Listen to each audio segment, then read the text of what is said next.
არავითარი აღწერა არ ჩატარებულა 29 მილიონი დაიხარჯა და ყოველ მეორეს ეკითხოთ გეტყვიან რომ არავინ არ მისულა მასთან რაღაც რიცხვები დაწერეს. რა შედეგი მოიტანა კვლევამ, რომელშიც 29 მილიონი დაიხარჯა. მოსახლეობის დათვლის შემდეგ ზუსტი მონაცემების მიღების ნაცვლად რიცხვებმა მხოლოდ ახალი კითხვები გააჩინა. Საქსტატი ამტკიცებს, რომ საქართველოს მოსახლეობა 3.914.000-ია და ბოლო 10 წელში მოსახლეობა 200.000-ით გაიზარდა. საიდან მოდის ეს რიცხვები? როცა ქვეყანას 100.000-ობით ემიგრანტი ჰყავს, საზღვარგარეთ წასული მოქალაქეები უკან არ ბრუნდებიან და სიკვდილიანობის მაჩვენებელიც მაღალია. ექსპერტები ფიქრობენ, რომ სტატისტიკა მანიპულაციისთვის უბრალოდ დაწერეს. ქვეყანა დატოვა დაახლოებით 300.000-მა ჩვენმა მოქალაქემ ამ პერიოდში აღრიცხვიდან აღრიცხვის პერიოდში. ასევე შემცირდა ჩვენი მოსახლეობა სიკვდილიანობის გამო, პანდემიისა და შობადობის შემცირების გამო და უარყოფითი ბალანსია. ეს არსა დასახულა ამ სტატისტიკაში და გვეუბნებიან, რომ საქართველოს მოსახლეობა გაიზარდა. საქართველოს მოსახლეობა გაიზარდა მხოლოდ უცხოელების ხარჯზე. საქართველოს მოქალაქეების რაოდენობა ჩვენს მოსახლეობაში შემცირდა დაახლოებით 300.000-ით. და დაახლოებით შეიძლება ითქვას, რომ ოფიციალურად 270-ია, მაგრამ 2-ამდენით გაიზარდა უცხოეთის მოქალაქეები. არის კატასტროფული დემოგრაფიული ვითარება. მანიპულაციები ხდება პოლიტიკური მიზნით. მოსახლეობის გაბერვა შეიძლება იმიტომაც ხდება, რომ შემდეგ არჩევნებში გაყალბებისთვის იყოს გამოყენებული ეს მაჩვენებლები, მაგრამ ძირითადი მიზანი მაინც არის იმის მიჩქმალება, რომ ქვეყანა დაიცალა. ისევ ოფიციალური სტატისტიკა მთავარი წყარო. მიგრაციის მონაცემების გამოტანა და შედარება საკმარისია. დიდი აცდენის დასანახად. 2014 წლიდან 2023 წლამდე ემიგრაციაში 815.000 ადამიანი წავიდა და უკან 265.000 აღარ დაბრუნებულა.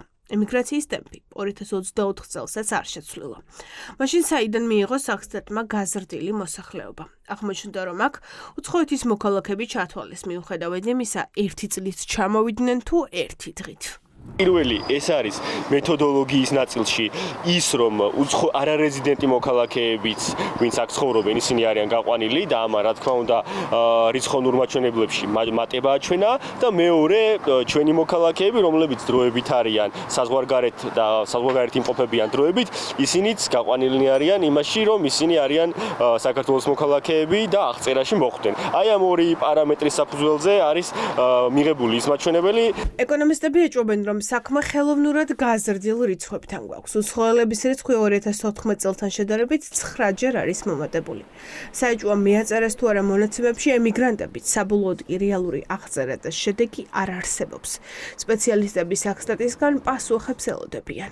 საქართველოს მოქალაქეების რაოდენობა შემცირებული არის არა 260.000 ადამიანით რო დავამგვალო, არამედ არის მხოლოდ 20.000 ადამიანით. ბუნებრივი მატება იყო მინიმალური ამ 10 წელიწადში, ამას ვერ ექნებოდა ვერანაირი გავლენა. სადღაც დავკარგეთ 240.000 ადამიანი საქართველოს მოქალაქე, რომელიც ერთ სტატისტიკაში ჯეოსტატის არიან ქვეყნიდან წასულები, მეორე სტატისტიკაში ჯეოსტატის, აღწერის სტატისტიკაში ისევ აქ არიან.